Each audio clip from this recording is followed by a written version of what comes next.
and the PS5 just keeps on giving.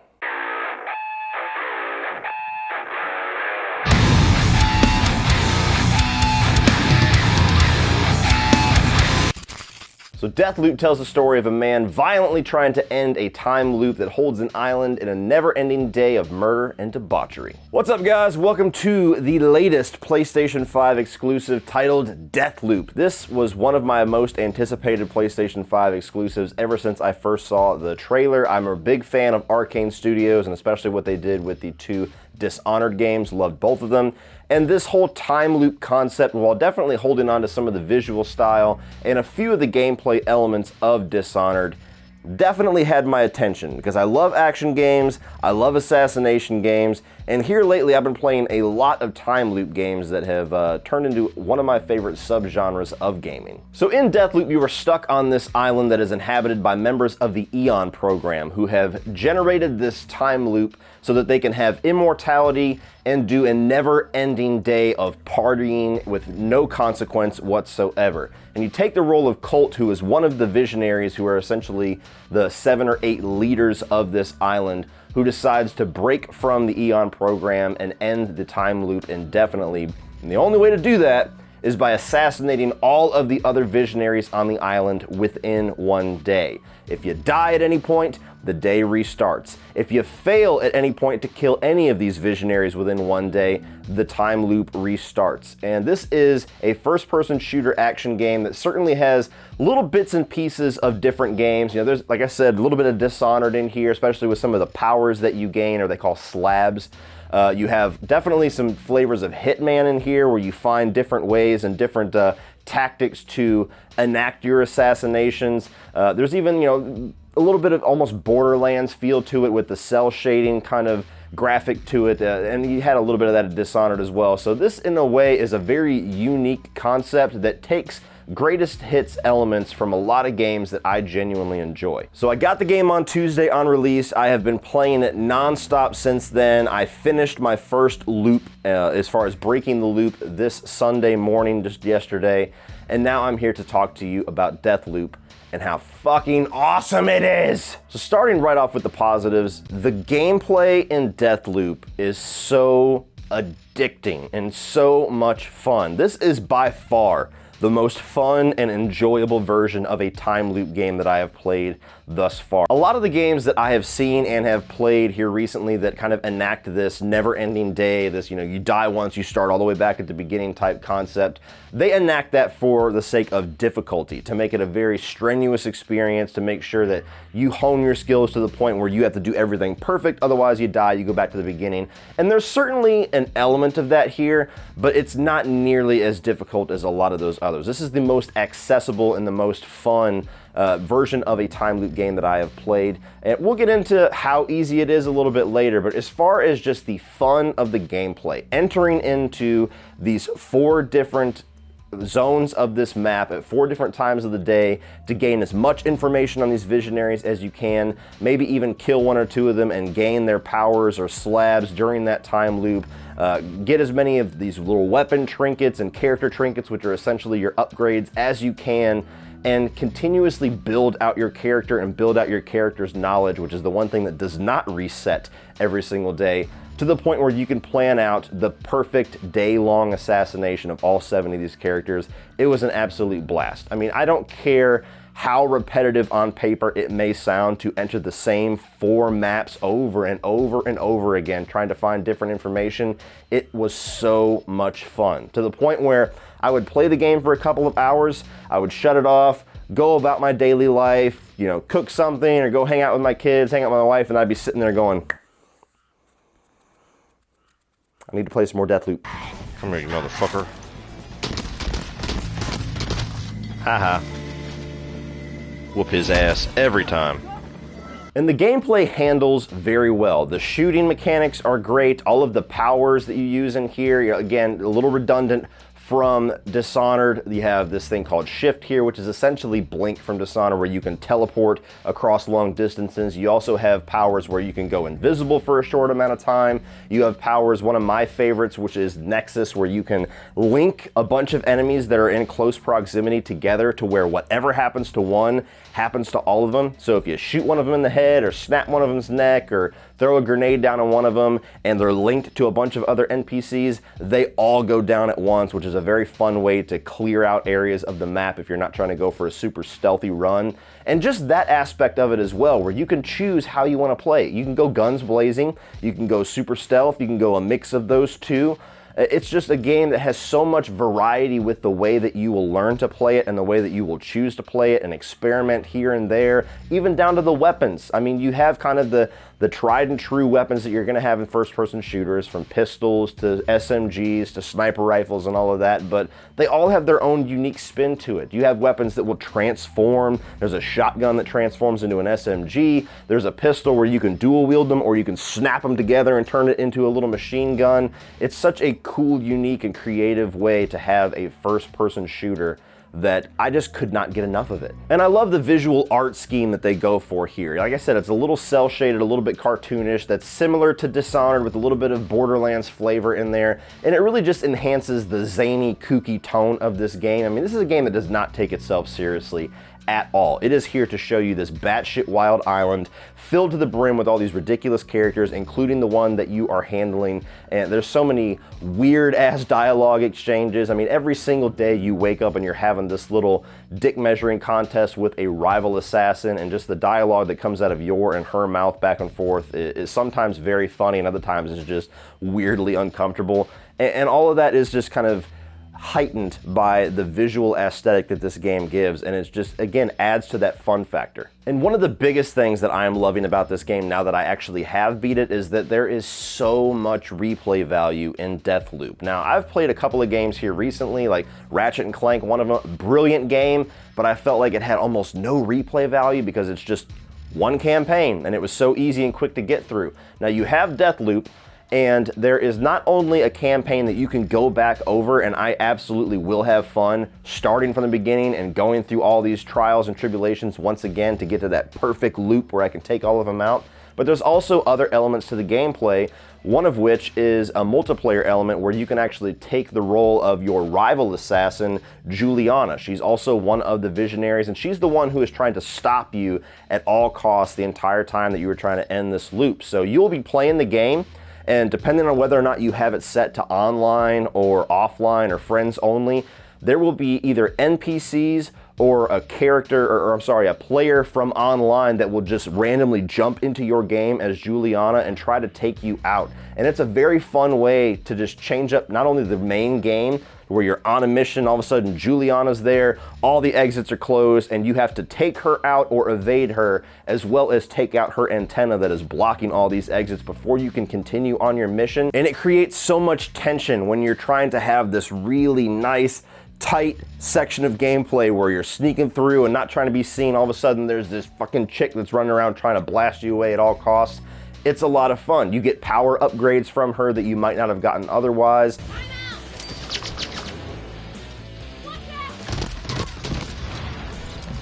Fuck you, bitch.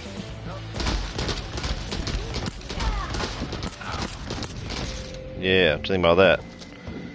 And you can take the role of Juliana yourself, which is what I was getting to. So if you're done with the main game, you can just jump in and start playing as Juliana and start fucking up other people's death loops to where they're on having a good day, they're out trying to have that perfect loop, and you just jump in and try to show your skills that you are going to stop them from completing your mission. I've had a lot of fun with that so far. And there are so many trophies, and these trophies are not like these quick little trophies that you're just gonna blast through in one gameplay. This is a lot of collections of, like, kind of like Hitman, certain little goofy things that you can do in the middle of an assassination where you have to kill certain characters in certain ways. There's some of them where you have to go in with absolutely no weapons, no powers, no upgrades, finish your mission and get back out without being seen or without being shot or killed one time. And there's a lot of challenging trophies here that I'm probably going to take 2 or 3 more runs through the game to even get close to platinuming. And I love when a game does that. I love when they add those extra little challenges in there that keeps you coming back. Now moving on to the mixed, although I love the gameplay variety that it offers, I was a little bit mixed on some of the execution of the Juliana side of the gameplay. Namely, story-wise, it kind of creates a little bit of a faux pas. I mean, you have this whole thing to where you have one solid day, anybody that dies during that day is out until the end of the day, until it resets, but you will have Juliana jump into your game, and you will take her out, and yet at the beginning of each different stage of the day, you will still continue to have these radio conversations with her, and you're like, didn't I kill this bitch already? How does that work? And I do wish there was an option somewhere to just turn Juliana off completely, namely because I'm having a lot of frustration getting some of these trophies. There's quite a few of these trophies where you have to remain undetected the entire time, the entire playthrough, in order to do some objective. And when Juliana jumps into your game randomly, you're fucked. I mean, it doesn't matter if you've been playing for 45 minutes and you're almost there, and you're almost at that perfect undetected run. As soon as Juliana jumps into your game, you have like a 95% chance that your ass is going to be seen, because as soon as she comes around, she's going to be blasting you. It's going to alert everybody. Everybody's going to be on your ass. I mean, I have not figured out a way to evade her silently yet, and that's caused a lot of frustration and a lot of F words exchanged trying to get 1 or 2 trophies. And the other element that I am mixed on is the difficulty of the game. Now, accessibility is very important with video games. There is so many people out there that, based purely off of their skill level, never get to experience awesome games because the difficulty is just more than they can handle, or the concept is more than they can handle, and that really sucks. That's where games like Ratchet and Clank are really just kind of paving the way for accessibility, where you could turn a lot of different things off to customize the difficulty of the experience for you.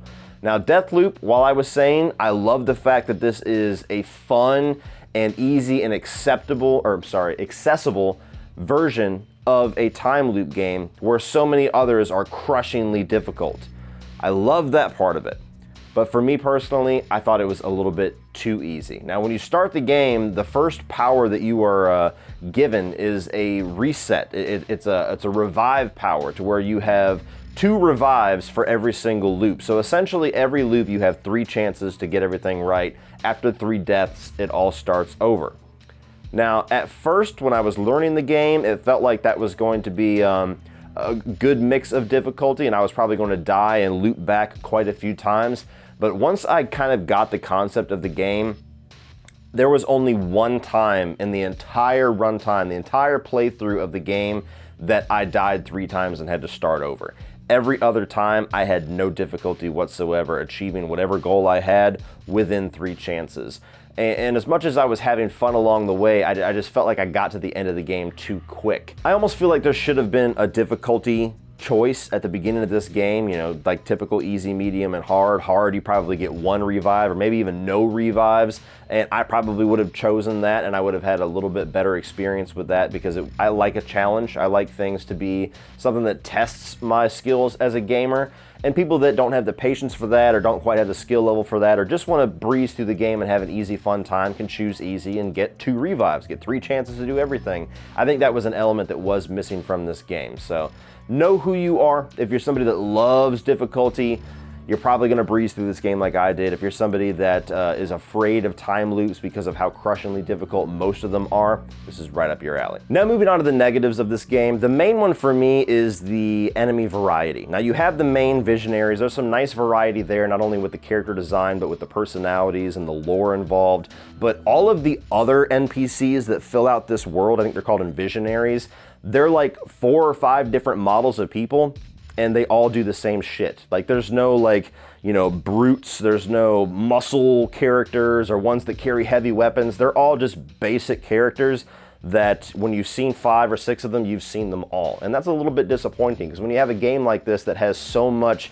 replay encouragement where you're supposed to keep dropping in and dropping in. It gets a little bit monotonous taking out or evading these characters because there's nothing new to look at, there's nothing new to experience. I think that they should have had different levels of these Envisionaries. Like the little basic ones are the ones that are out in the middle of fields, out in the middle of streets that aren't really doing shit. The closer you get to Envisionaries, I think they should have had some armored ones or some ones that are a little bit tougher to kill or have bigger weapons or have a little bit smarter AI, just something to change up the difficulty, change up the gameplay. That was the one element of this game that genuinely just felt lazy. And the other thing that bothered me quite a bit, which is absolutely a me thing. There's some people that are gonna love this. Most of the character development, most of the lore, most of the storyline of this game, aside from the main premise of end the loop by killing these characters, is found through finding articles, finding emails, you know, finding all these little readable text collectibles throughout the game. And I don't like when a game does that. There's some people that love to find lore that way, where the more you explore, the more you get out of the game. And I can appreciate that to a degree, but I like having most of my story, most of my character development as a part of the game, as a part of cinematics, as a part of the in-game dialogue, things that are unavoidable, that are unmissable. And by the end of the game, even though I scoured this island completely and still was reading a lot, I really didn't feel like I ever got to know my main character that much. There's still a lot of questions that I had. There's still a lot of gaps in the storyline that I have that it's a little bit frustrating. You know, when you get to the end of it, you feel like you should know your character inside and out, know their motivations, know where they came from, know their whole character arc.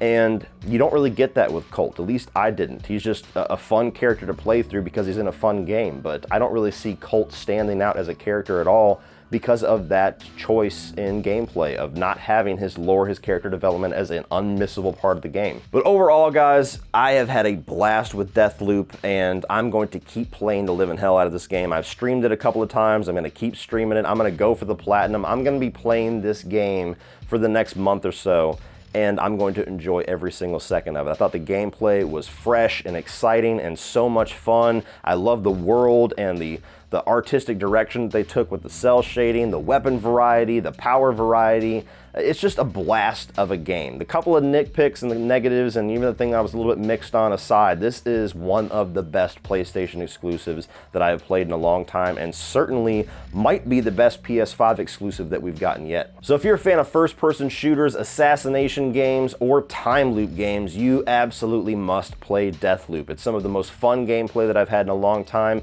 and I am absolutely addicted to it. So join me in my addiction. Check this thing out right now. So what do you guys think of Deathloop? Are you a fan of this game? Have you tried it? Are you dying to play it, but you can't get a hold of a damn PS5? You have my heart. It goes out to you. I'm sorry. I hope you get one soon.